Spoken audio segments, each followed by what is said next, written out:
In our previous lesson, we learned how to construct and support arguments. In today's lesson, we're going to learn how to respond to an argument in two different ways. So, when you're trying to respond to an argument, actually you're trying to kill your opponent's ideas by disapproving them. Here's an example.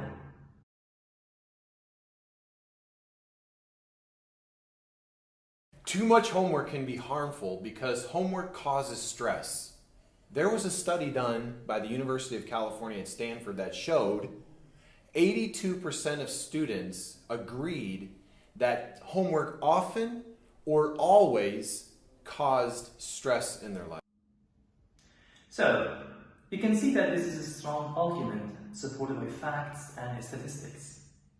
So, when you're responding to a strong argument, first you need to concede or acknowledge it. This is what we call a concession. Then you try to make a counter-argument or respond to the argument. Let's look at another example.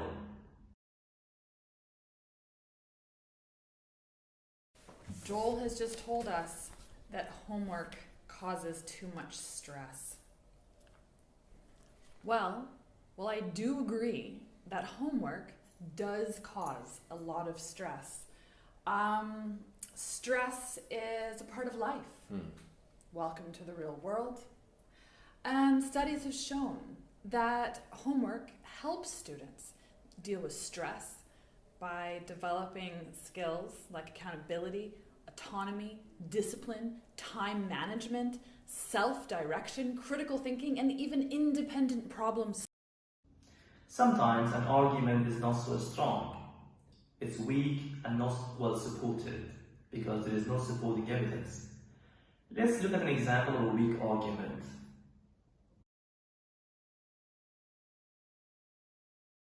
Homework should not be banned because it keeps students from doing things that are more productive. If a student is not doing homework, then it means they're wasting their time playing video games, sleeping, doing God knows what. So in this video, Emily was not able to support her arguments. In such cases, you don't need to make a concession. You don't need to admit what your opponent is saying.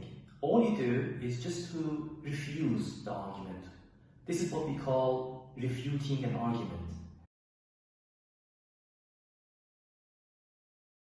Emily said that homework keeps students from doing things that are productive. This was a terrible argument.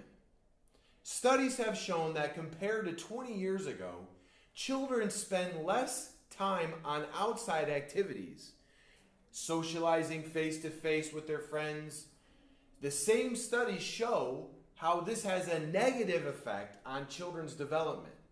For this reason, if homework is taking time away from these activities, as you said, then it definitely should.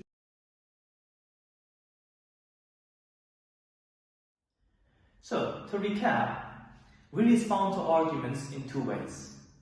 With strong arguments, first we should make a concession and then give a counter-argument. With weak arguments though, we don't need to make a concession, we just go directly to refute the arguments by proving it to be false.